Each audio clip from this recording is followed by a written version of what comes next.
சொல்கிறார், தங்களை சுமந்து கொண்டு வரும் அப்பர் இங்கே இருக்கிறேன் என்று தன்னுடைய தலையை உயர்த்தி ஞானசம்பந்த பெருமானை பல்லக்கில் இருக்கும் அந்த ஞானசம்பந்த பெருமான் கிட்ட சொல்றார். இத பார்த்த உடனே அவருக்கு உடம்பெல்லாம் சிலிர்த்து, சிவசிவா இது என்ன கொடுமைன்னு தவக்கடியேன்னு பொத்துன்னு கீழே இறங்கி சாஷ்டாங்கமா அவர் காலில் விழுந்து, என்ன காரியம் பண்ணிட்டு நீங்க அப்படின்னு காலில் விழறதுக்கு போனாராம். அதுக்கு முன்னாடி நீங்க எவ்வளவு பகவானுடைய அருள் பெற்றவர்னு இவர் காலில் விழுந்து போனாராம். இப்படி இவர்கள் எல்லாம் இந்த மாதிரி சைவ சமயத்துக்கு என்னென்னலாம் செய்யணுமோ இதெல்லாம் இப்படி பண்ணி கொண்டிருக்கிறார்கள்.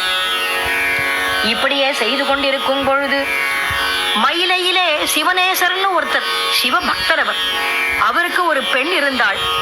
அந்த பெண் அவளுடைய வயசு பசங்களோட தோட்டத்துக்கு சென்று மலர்களை எல்லாம் பறிச்சுண்டு திரும்பி வரும் பொழுது அந்த இடத்துல ஒரு பாம்பானது அவளை தீண்டிடுத்து.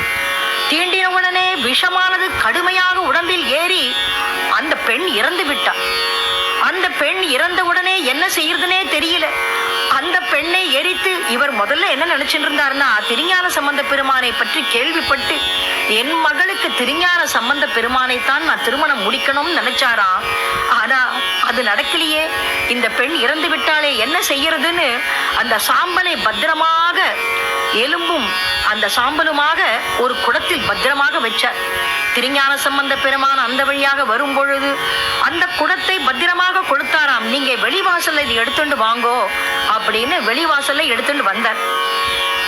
அங்கே வச்ச உடனே கவலைப்படாதீங்கன்னு பூம்பாவாய் அப்படின்னு கூப்பிட்டாராம்.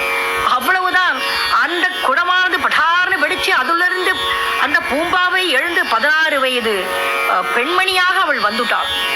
அதை பார்த்த உடனே ஒரே சந்தோஷமா, ஆஹா என் மகளை உயிர் பெற செஞ்சுட்டேன், தாங்களுக்கு நான் என்ன நன்றி சொல்றதுன்னு காலில் விழுந்து வணங்குறார். எல்லாருமா காலில் விழுந்து வணங்குறா, இந்த பெண்ணும் காலில் விழுந்து வணங்குறா. அப்ப அவர் சொல்றார், திருஞான சம்பந்த பெருமானே, என்னுடைய மகளை தாங்கள் ஏற்றுக்கொள்ளணும் நாரா. தங்களுடைய மகளுக்கு நான் உயிர் கொடுத்திருக்கிறேன் இல்லையா, என்னுடைய மகள் போல் அவளை போய் நான் எப்படி திருமணம் செய்து கொள்ள முடியும் அப்படின்னு சொன்னாராம். ஓ அப்ப முடியாதா, சரி அப்படின்னுட்டு அவள் கன்னி மாடத்திலேயே அங்கே வச்சு இருந்துட்டு சிவபெருமானுடைய தியானத்தோடு எப்பொழுதுமே திருஞான சம்பந்தர் பெருமான் இவர்களையெல்லாம் மனதில் வைத்துக் கொண்டு அவர்கள் காலத்தை கழிக்கலானார்கள். இப்படி இருக்கும் பொழுது எல்லாத்தையும் முடிச்சு மறுபடியும் சீர்காழி பக்கம் வரார். சிவபாத ஹிருதயர் இவருக்கு கல்யாணம் பண்ணி வைக்கணும்னு ஆசை வந்து அந்த ஊரை சேர்ந்த நம்பாண்டார் நம்பின்னு அவருடைய பெண், அந்த பெண்ணுக்கு திருமணம் முடிக்க ஏற்பாடெல்லாம் செஞ்சு இவர்களுக்கு திருமணம் நடக்கிறது. திருஞான சம்பந்த பெருமானுக்கு இல்லற வாழ்க்கையில் கொஞ்சம் கூட பிடிக்கவே இல்லை. அந்த தீயை அக்னியை வலம் வந்து இந்த பக்கமாக இப்படி வரும்பொழுது அவர் பார்க்கிறார், என்னது இது, இந்த வாழ்க்கை எனக்கு தேவையில்லையே, எப்பொழுதுமே நான் சிவபெருமானை நினைத்து கொண்டிருக்கும் எனக்கு எதற்கு இல்வாழ்க்கை அப்படின்னு ரொம்ப மனசு கஷ்டப்பட்டாராம். திருஞான சம்பந்தருடைய மனைவி சொக்கியானவள் இவருடைய கையை பிடித்துக் கொண்டு அக்னியை வலம் வந்த உடனே இவர் இந்த சப்தபதினு சொல்லுவாளே, அதுல இந்த விரலை வைத்த அம்மியல் வெப்பா இல்லையா, கால் கட்ட விரலை எடுத்து அந்த மாதிரி எடுக்கும் பொழுது அப்படி பார்த்தாராம். அவள் சிவ தியானத்துல இருந்தாளாம். ஆஹா நமக்கேற்றவள் தான் இவள் அப்படின்னு ரொம்ப சந்தோஷப்பட்டு வேத விதிப்படி சடங்குகள் எல்லாம் முடிந்தது. திருஞான சம்பந்த பெருமான் அந்த பெண்ணின் கையை பிடித்து அக்னி வலம் வந்து இல்வாழ்வான ஒழுக்க நிலை நமக்கு இல்லை, பகவான் கிட்டதான் இருக்கு அப்படின்னு நினைச்சுட்டு இருக்கும் பொழுது சிவபெருமானுடைய திருவடிகளை கண்டிப்பாக அடைவேன் என்றார். வைகாசி மாதம் 3 நட்சத்திரத்திலே நல்லூர் பெருமணம் உறுதியோட பெருமான் கோயிலை அடைந்தார். இறைவன் முன் கல்லூர் பெருமணம் வேண்டா என திருப்பதிகம் பாட சிவன் ஜோதி பிழம்பாய் அந்த இடத்துல தோன்றினார்.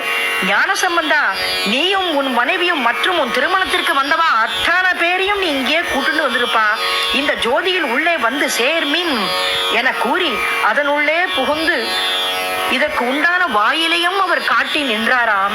இப்படி திருஞான சம்பந்த பெருமான் கூட வந்தவா இவர்கள் எல்லோருமே அந்த ஜோதிக்குள் கலந்துகிட்டார். உடனே அவர் பாடல் பாடினார்.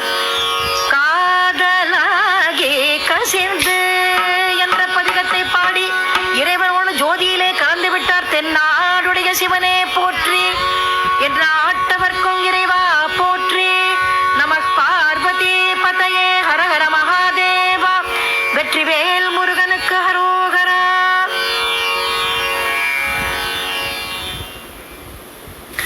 இதுவரை திருஞான சம்பந்தரின் திருத்தொண்டு இசைப்பேருரை கேட்டோம். நிகழ்த்தியவர் கிரிஜா ராமசுவாமி அவர்கள்.